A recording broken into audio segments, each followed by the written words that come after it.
Dear learners, in this session we will learn about community participation and creation of Village Resource Center and Village Knowledge Center program. This is a part of course of MSD 016 Strategies and Models for Sustainability. In today's session we will learn about guiding principle of community participation, how to start a village resource center and village knowledge center. We will understand about how to find needs of community through community need assessment. We will understand process of setting up of village resource center and village knowledge centers. We will also learn about content creation, generation and dissemination of information. Let us understand what are the guiding principles to start a village knowledge center. The first guiding principle is community ownership. The knowledge centers should be people-centric program and it should be based on community ownership. That means the community as a whole must endorse the village knowledge center. The second guiding principle to start a village knowledge center is it should be a local specific. The knowledge center must take into account the local context and the information needs of the local community. Only then it can provide useful and demand-driven services. The third guiding principle is inclusiveness. The program should be inclusive and not to be associated with one group or caste. Everyone in village community, irrespective of social or economic background, must take part into the center. The ICT enabled knowledge center should be located in a public space and it should be accessible to all, such as when it is located in a village school or panchayat building or cooperatives or federation or association, it will be accessible to all people within a community. We need to ensure that principles of social inclusion, gender equality, reaching the unreached, especially in the remote areas, and we should take measures to overcome the regional imbalances. These all should be built within the design of a village knowledge center. Let us understand what the community needs. What are the needs for community? This can be assessed through a community need assessment.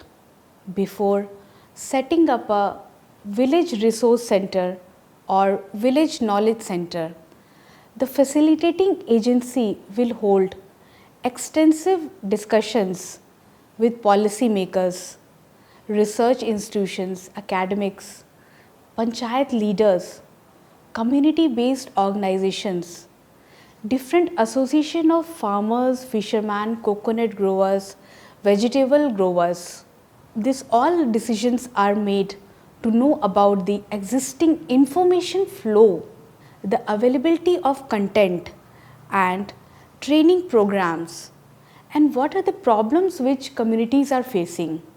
Village Resource Center will also hold meetings with a number of local partners such as constitutional panchayat, traditional panchayat, self-help groups, non-government organization, that is NGOs, farmers, fishermen associations, community-based organization, milk societies, youth association cooperatives. These all local partners will hold meeting and will understand what the community needs, what are the things which they need for in a village resource center. Need assessment can be a generic type, that is before setting up of a village resource center, or it can be a specific time. We will learn about both of them in a short while.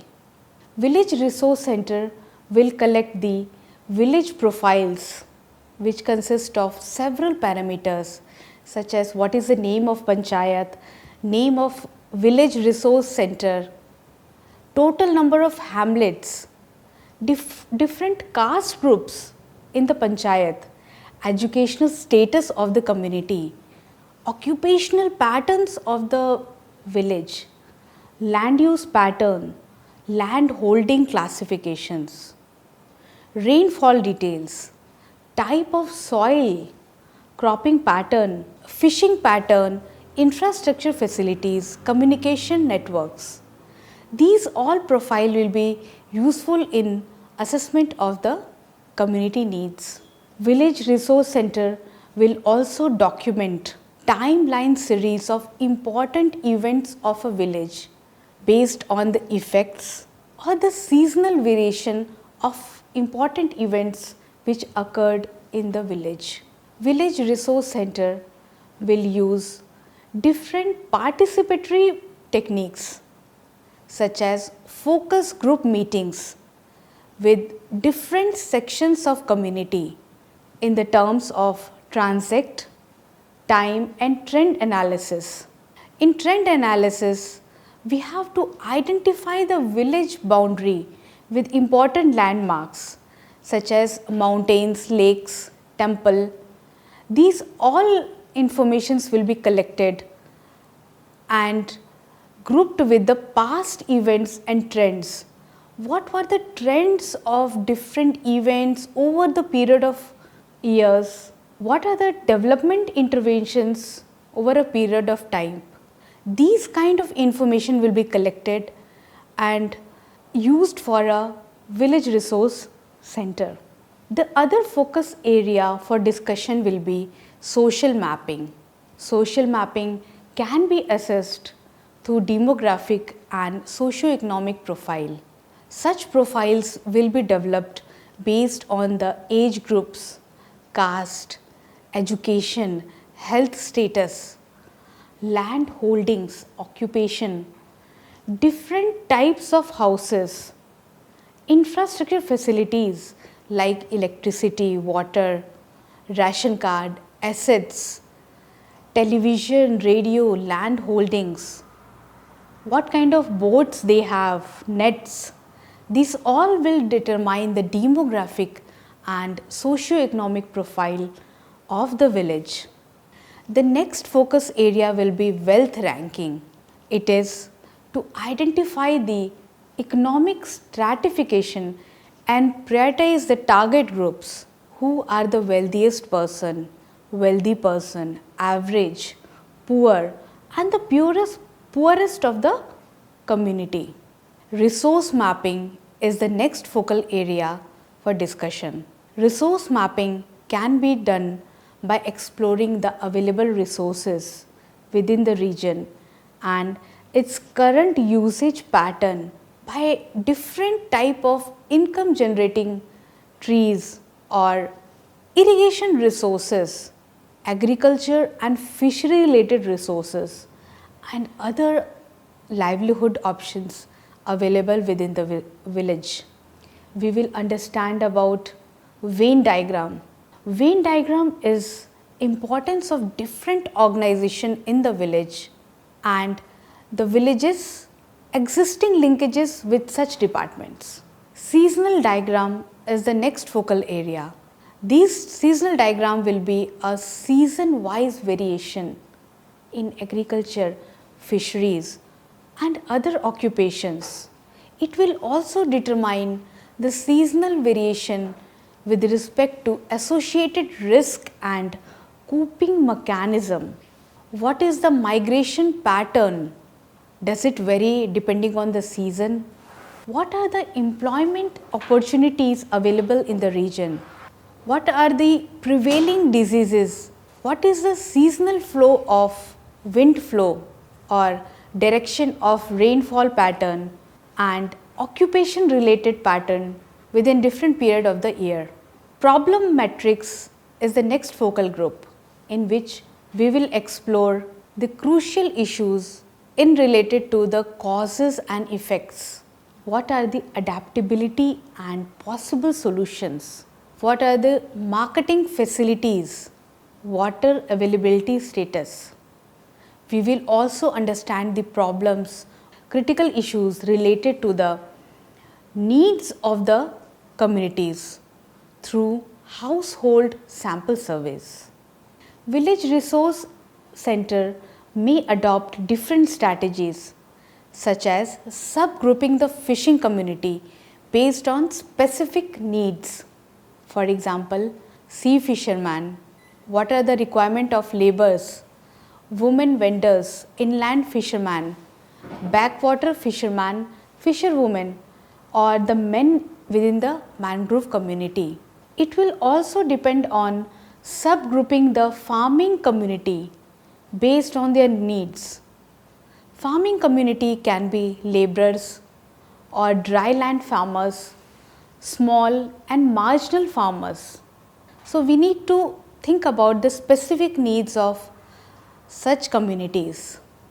The purpose of subgrouping is to provide focused awareness and training of each of these, identifying the prime movers in each of this subgroup. We need to have a rapport building within the different sectors. We need to identify the representative from different subgroups to represent a village management community who will be ultimately monitoring the body of village knowledge center.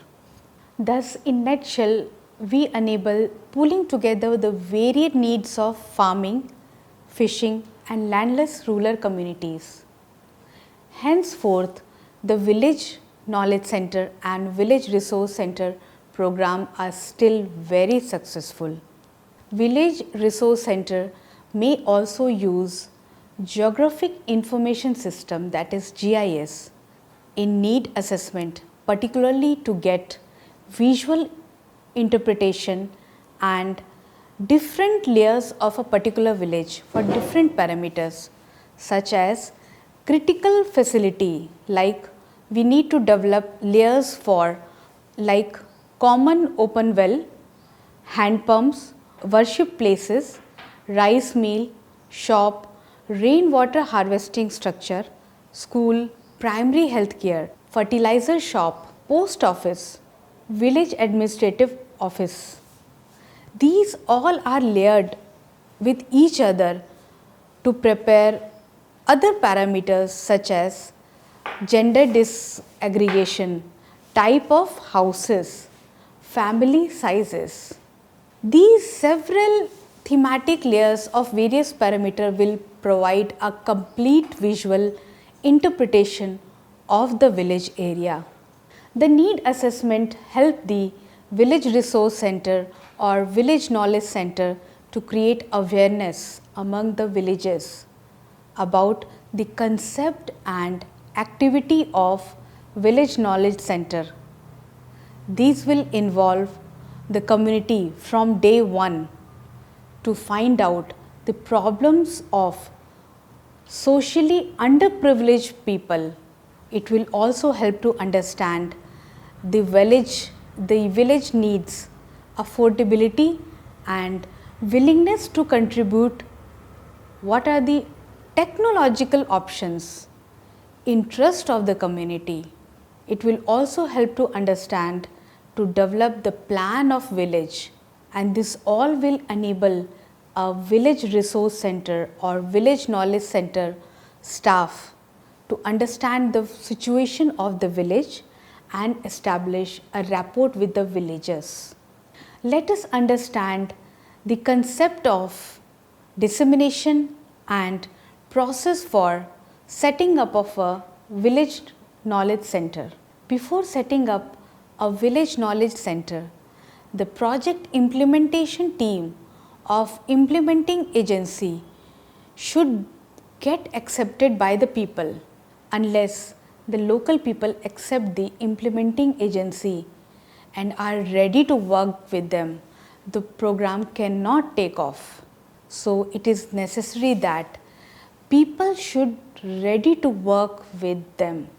Once the implementing team establish a good rapport with a wide cross section of local community, then it should carry out a large scale consultation with the local people. Community participation thus is very vital in all rural and community based projects. Community participation should be broad based and representative and cut across various social and economic status.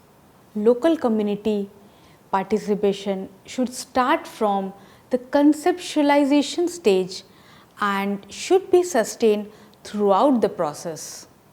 The conscious effort should be put in to build multi-stakeholder partnership, and one need to understand and careful about in selecting the partners to which we are engaged with. The partners should be encouraged to select a group of individuals for managing the local knowledge centers. Let us now understand what are the procedure for setting up of a village knowledge center.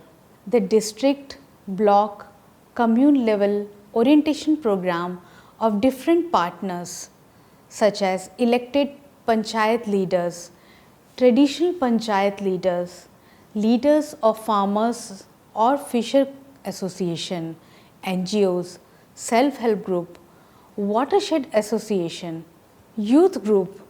These are all come together and hold a orientation meeting.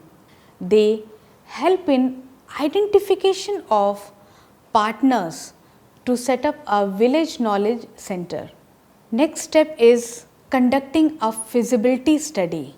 The feasibility study can be done on the basis of socio different caste groups, what are their relation and livelihood option, economic status of the village. We also have to assess the feasibility study with respect to institutional partner organization and what are their functions. We need to study the functions of different community based organizations. We also have to carry out feasibility study for technical part such as availability of infrastructure, power and many other related things which are required for setting up of a village knowledge center. The next step is concept sharing with the partners. For this purpose, we need to hold several formal meetings which are conducted with the partners and other members who are involved in the process of setting up of a village knowledge center. This is a flow chart explaining the setting up of a village knowledge center. The next step is concept sharing with the villagers through village level awareness program. For this, we need to conduct meetings with different sections of community and we need to address the Gram Sabha within the village.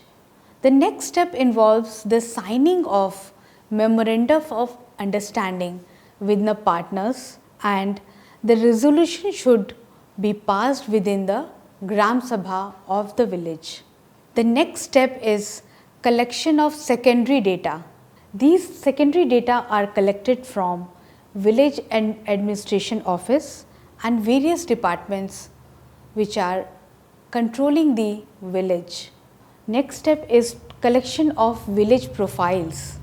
Then we need to document the timeline series of various events which happened within the area.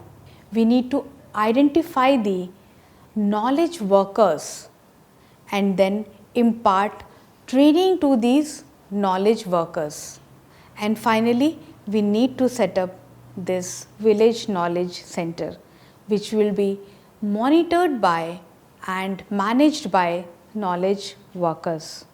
Let us understand the important aspects of Village Resource Center and Village Knowledge Center program. Through a collection of several secondary data and well planned need assessment, Village Resource Center and Village Knowledge Centers will develop a local specific, a demand driven content, and it will help in organizing training and awareness programs.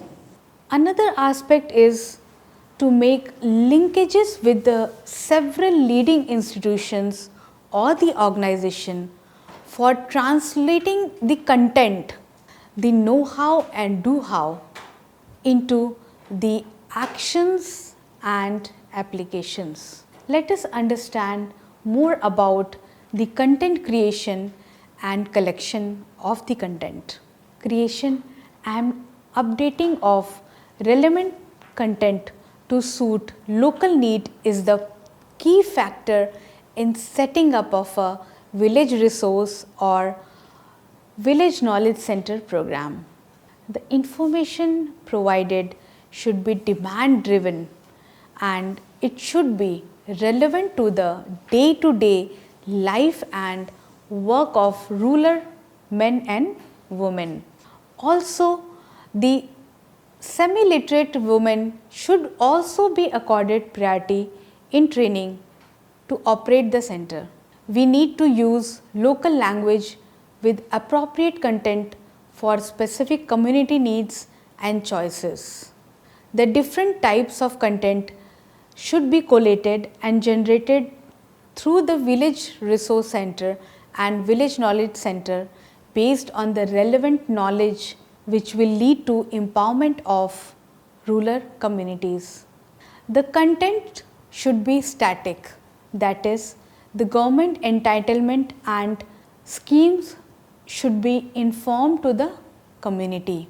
The schemes could be for fishermen, subsidy for fertilizers, handicapped pensions, minor irrigation loan, women welfare schemes, civic services such as bus and train timings, what are the blood bank details, how to use the voting machines, how to get ration card, how to get electricity and telephone payment details.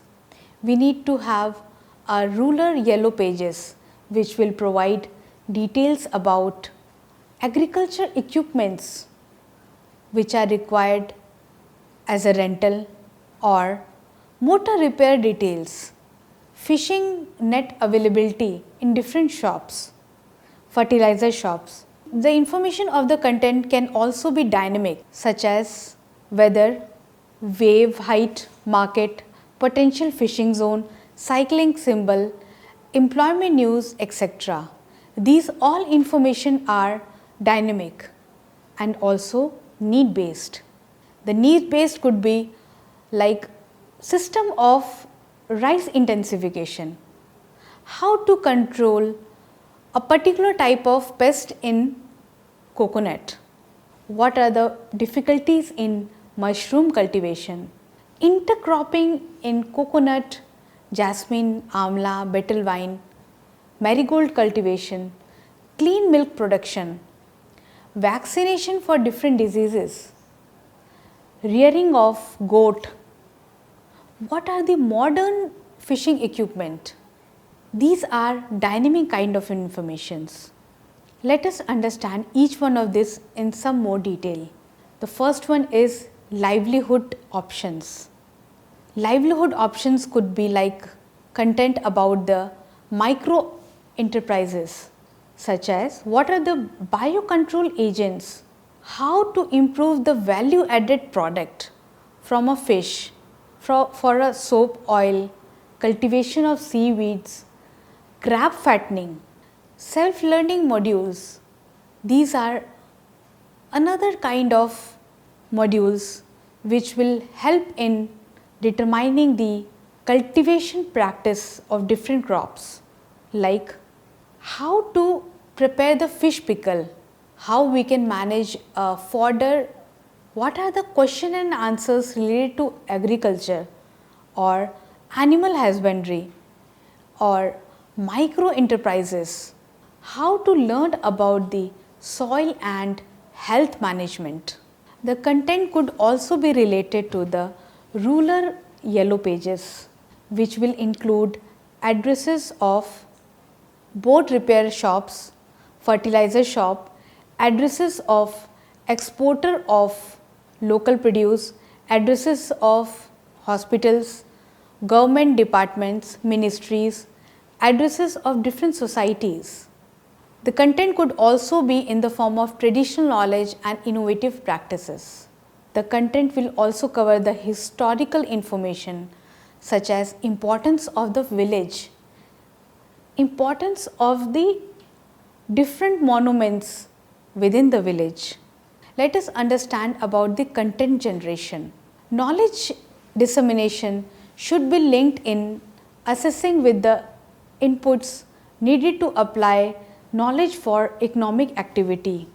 One has to be strategic in generating or procuring content in respect to potentially highly cost involved product. Equally important is the understanding of the content so as to make appropriate action based on information provided.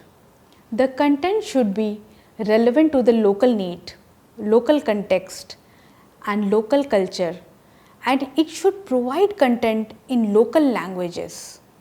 It is important to address the need for demand driven and value added information, that is time and location specific.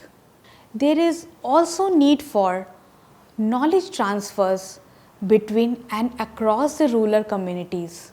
Knowledge transfer across the scientist, educator, administrator. The information should be a two-way process. Not only the rural poor can get answers to their queries from the expert through the knowledge center, but also they can inform the experts what they need so that experts can reorient their research. The most feasible and cost effective system should be used, and the connectivity and content should receive a concurrent attention of village resource center and village knowledge centers. They should be used to satisfy the local community. The content may be disseminated through dedicated website or intranet among the village resource center and village knowledge centers, cable TV, AIR, FM, community radio, wired and wireless public address systems. So, in this session we have learned about the community participation and understood about the process for setting up of a village resource center and village knowledge center. We have also learned about the content collection, generation and dissemination among the knowledge centers. Thank you and happy learning to all.